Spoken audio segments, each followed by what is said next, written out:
જે સપોઝ 4-5 અલગ અલગ સિસ્ટમને કમ્બાઈન કરી અને આખી આ સિસ્ટમ બેઝિકલી બનાવવામાં આવી છે. બેઝિકલી અહીંયા આગળ 5 ટાઈપના ટોટલ રોલ્સ અવેલેબલ છે.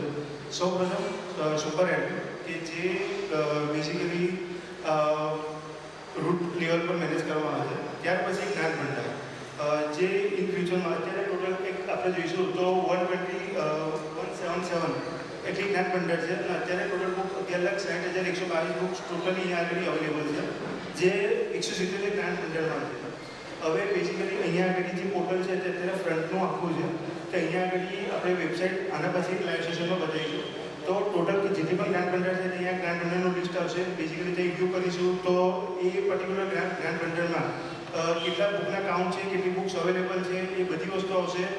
પ્લસ કોઈ યુઝર ને સપોઝ કોઈ આગળ સ્ટડી કરવું હોય જેનિઝમ રિલેટેડ કાં તો કોઈ સાધુ મહાત્મા અહીંયા આગળ ચોમાસા દરમિયાન આવ્યા છે અને એમને જોઈતી હોય તો આ પર્ટિક્યુલર બુક કયા જ્ઞાન ભંડારમાં અવેલેબલ છે તમે કઈથી સંપર્ક કરી શકશો.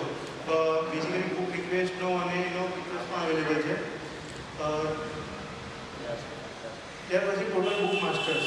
હવે આ પર્ટિક્યુલર એક એડમિનનું મોડલ છે કે 11 લાખ બુક કેવી રીતના થઈ અને કેવી રીતનું છે. એ સપોઝ એક એક્ઝામ્પલ કે 177 જ્ઞાન ભંડાર છે એમાં એક 30 જ્ઞાન ભંડાર એવી છે કે જેની પાસે બધી જે કહેવાય કે યુનિક બુક અવેલેબલ છે કે જે 30 જ્ઞાન ભંડારની અંદર કનેક્ટેડ છે. પણ બેઝિકલી આપણા માસ્ટર્સની અંદર જે ડેટા છે કે મલ્ટિપલ મેનિપ્યુલેટ થઈ શકે એની માટે એક માસ્ટર્સનું મોડલ છે કે અહીંયા આગળ બેઝિકલી અમને ખબર પડે બેકેન્ડમાં કે ટોટલ કેટલી આપણી પાસે યુનિક બુક અવેલેબલ છે અને એ યુનિક બુક મલ્ટિપલ ક્વોન્ટિટી જ્ઞાન ભંડાર સાથે જેટલી કનેક્ટેડ છે.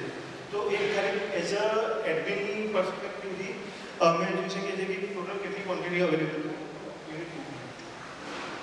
ત્યાર પછી એક લાસ્ટ અમે નવું મોડલ અહીંયા આગળ એક નવું ઇમ્પ્લિમેન્ટ કર્યું છે જે સંદીપભાઈને કહેવાથી કે ટોટલ 3 જ્ઞાન ભંડાર એવા છે કે જેમને બેઝિકલી ફ્રી ઓફ કોસ્ટની અંદર કાં તો પછી અમુક બુક જેવી છે કે જે લો બજેટની અંદર એઝ અ કોઈ શ્રાવકને આપવી હોય કે એની માટે તો વન ટાઈપ ઓફ સેલિંગનું મોડલ અહીંયા આગળ ઇન્ટ્રોડ્યુસ કર્યું છે ફ્રી ઓફ કોસ્ટની અંદર. કોઈ પણ યુઝર અહીંયા આગળ આવશે બુક સિલેક્ટ કરશે એટ્રો કાર્ડ કરશે. અહીંયા આગળ ટોટલ અત્યારે હાલમાં 17,597 બુક્સ અવેલેબલ છે. ખાલી શિપિંગનો કોરિયર ચાર્જીસ જે આપવાનો રહેશે અધરવાઇઝ ટોટલી ફ્રી બધી જ વસ્તુ અહીંથી એડમિનની ટીમ પ્રોવાઈડ કરી અને એમને એડ્રેસ એમની જે પણ એડ્રેસ હશે ત્યાં આગળ શેર કરે છે. ત્યાર પછી બેઝિકલી જે ફર્સ્ટમાં વાત કરી કે ટોટલ યુઝર મેનેજમેન્ટ તો ટોટલ અહીંયા આગળ એઝ અ કાઉન્ટ કરીએ કે એમ જે મેં પ્રાયર છે એ બેઝિકલી એઝ અ લાઇબ્રેરિયનનો એ કહેવાય.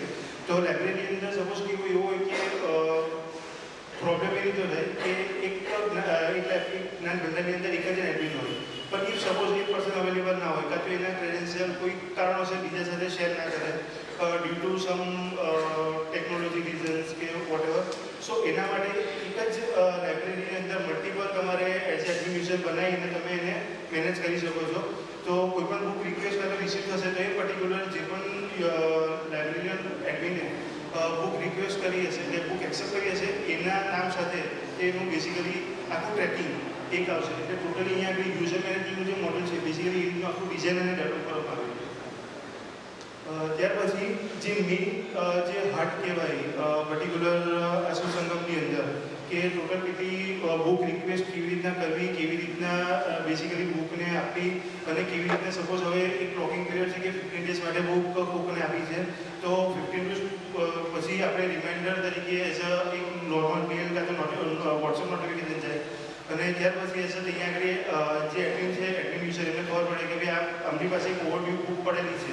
તો જે કહેવાય કે આપણે ટોટલ બધી બુકનું મેનેજમેન્ટ કે ભાઈ સપોઝ મારી પાસે અત્યારે સ્ટાર્ટ યરમાં 100 બુક હતી અને એન્ડ ઓફ યરમાં 75 બુક થઈ ગઈ તો 25 બુક ગઈ તો એનું આખું મેનેજ એ ટોટલ અહીંયા આગળ સિસ્ટમ થ્રુ ખબર પડશે કે ટ્રેકિંગ લેવલ પર એટલે એ આખું અહીંયા આગળ પ્રમાણે ડિઝાઇન કરેલું છે.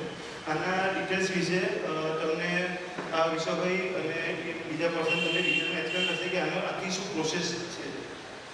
બીજું એક અહીંયા આગળ મેન્યુસ્ક્રિપ્ટ કરીને એક મેનુ છે જે અમે અહીંયા આગળ ઇન્ટ્રોડ્યુસ કરી દીધેલું છે અને ઇન ફ્યુચરમાં હવે ધીમે ધીમે અમે એને પણ હવે એકચ્યુઅલી બેકલોગની અંદર ઓલરેડી અમારી પાસે આઈ થિંક 5 થી 6 લાઇબ્રેરી છે જે ઓલરેડી અમારી પાસે બુકના ડેટા આવી ગયા છે જો એન્ટ્રી કરવાની બાકી છે. ત્યાર પછી વન બાય વન મેન્યુસ્ક્રિપ્ટનું પણ લઈ અને અમે અહીંયા આગળ ઇન્ટ્રોડ્યુસ કરીશું અને એ પણ મેન્યુસ્ક્રિપ્ટ જે પણ છે તે બેઝિકલી કોઈ પણ યુઝરને જોઈતી હશે તો રિક્વેસ્ટ કરશે તો એના ફોર્મમાં એમને એઝ અ PDF ફોર્મમાં કાં તો પછી એઝ અ કોપી તરીકે પ્રોવાઈડ કરવામાં આવશે.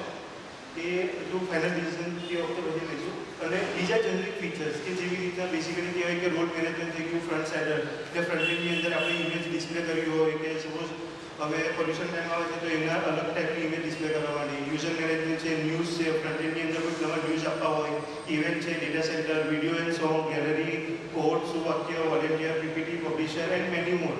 એટલે જો આની અંદર બેસિકલી એવું કહું તો હજુ પણ બેસિકલી મને પણ આઈડિયા નથી કે હજુ આફ્ટર 1 યર આને અમે કઈ લેવલ પર લઈ જઈ શકીશું. કારણ કે બીજા પણ એવા ઘણા બધા ફીચર્સ છે કે જે નાના નાના કહેવાય પણ જે એઝ અ એડમિન કાં તો પછી યુઝરને હેલ્પ કરે કે આખા શું કહેવાય કે પહેલાં સિસ્ટમ કેવી પદ્ધતિ હતી કે પેલું નોટબુકમાં રેકોર્ડનું કીપિંગ કરો, માઇટ બી નોટબુક લોસ થઈ ગઈ તો પ્રોબ્લેમ થાય. તો એના કરતાં બેસિકલી અહીંયા આગળ ડેટાની અંદર તમારા ડેટાબેઝની અંદર ડેટા હશે ને ટોટલી તમે એની ટાઈમ, એની પ્લેસ, એની વેર તમે ડેટાને એક્સેસ અને એ કરી શકશો.